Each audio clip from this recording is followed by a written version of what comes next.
They say that revenge can be a long, lonely road, and if you set out to extract karma on your own, you better be prepared for the consequences. Now, you might have heard about how different athletes have their own unique perception of revenge. Some players try to take revenge on their opponents then and there, while some simply bide their time and wait for the perfect opportunity before striking with impunity. The latter category would be the instance that you might associate with some of the greatest athletes of all time. For example, Eric Cantona carried a grudge for several months before unleashing it on Inge Haaland. In a similar vein, Michael Jordan's storied career is also littered with accounts of how he got back to opposition players and managers in a way he only can.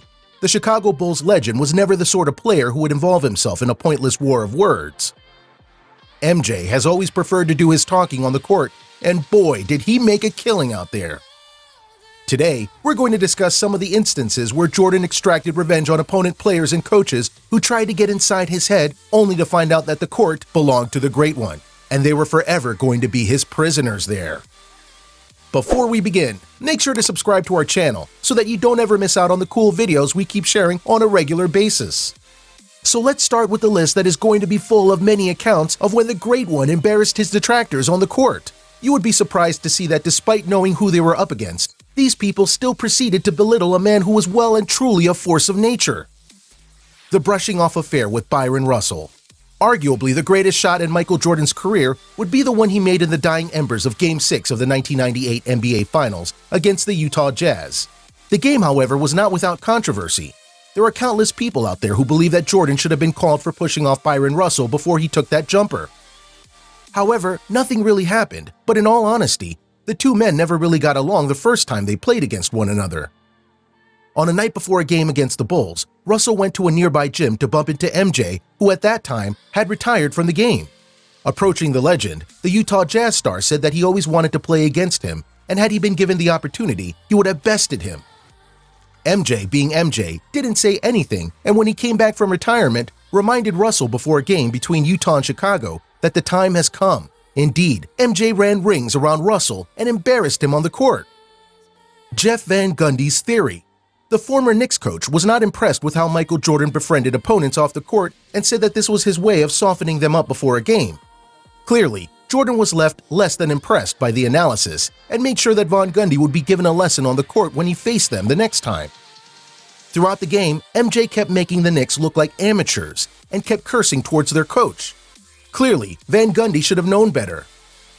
George Karl. Former Sonics coach George Karl knows a thing or two about messing up with the proverbial hornet's nest. Literally, the next week after the Knicks game, George Karl claimed that MJ had become a jump shooter in order to stay away from the physical side of the game. That was definitely a wrong time to question his airness's preferences. That was one of the rare times when MJ would respond quickly. The Bulls Supremo said that he was never scared to get anywhere on the court and said if teams gave him the jump shot, he was going to take it. But that wasn't the end of it. The next time the two teams met, Michael Jordan made sure to let Karl know that he would continue taking jump shots whenever it pleased him. Throughout the game, Jordan would take multiple jump shots. It was an all-night-long jump shoot extravaganza, and we're sure Coach Karl was feeling pretty stupid throughout the show. Stare down with John Calipari. This one isn't about revenge or anything. But during the 1998 NBA playoffs, the New Jersey Nets head coach annoyed the legend so much that MJ was seen staring at Calipari as he barked instructions to his players. But Calipari did not choose to respond, knowing that it was never going to end well for him or his team. Wise move by the current Kentucky coach. Isaiah Thomas freeze-out. Isaiah Thomas was an up-and-coming point guard in the late 80s, and the youngster was pretty much aware of his talent. However, with great talent came an even greater prolactivity to fan the flames of a rivalry that would cost the NBA Hall of Famer a place in the revered Dream Team that represented the USA at the Barcelona Olympics. Isaiah was one of the perpetrators behind the Pistons walking off the court with time remaining as the Bulls swept the Pistons in the 1991 playoffs. It has been claimed that Jordan told the management that he will not represent his country if Thomas was on the squad. Clyde Drexler. In the 1992 NBA Finals game against the Portland Trail Blazers, MJ made 6 straight threes. Following the 6th one, his airness would go on to produce one of the most iconic moments in basketball history. After scoring the 6-pointer, Jordan went right past Drexler, shrugging for quite a bit and showing that he didn't really think he had any competition in the league. Drexler at that time was considered to be Jordan's greatest rival for the best player in the league title. But MJ, being MJ, saw that as a threat and made it a mission to embarrass the point guard. John Stockton. Now, we really wouldn't consider this as revenge or anything, but it is clear that Stockton and Jordan's paths started crossing right from the 1984 NBA draft, which also featured Jordan, Barkley, and Hakeem Olajuwon. He played 19 seasons with the Jazz and is the NBA's all-time leader in assists and steals, and was considered one man who could crack the Jordan code. However, Michael Jordan always got the better of Stockton and co., even on days when Utah were the better team. Jerry Stackhouse. Back in the mid-90s, Stackhouse was considered one of the rising stars in basketball, averaging 20 points per game and making headlines for the Sixers. It was clear that this young guard would go on to have a stellar career in the NBA.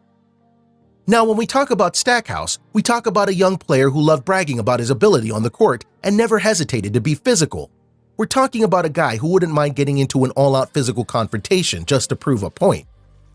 Before a game against the Bulls, Stackhouse showed a lot of disrespect to Jordan, and the end result was the great one registering 48 points and 10 rebounds in 3 quarters.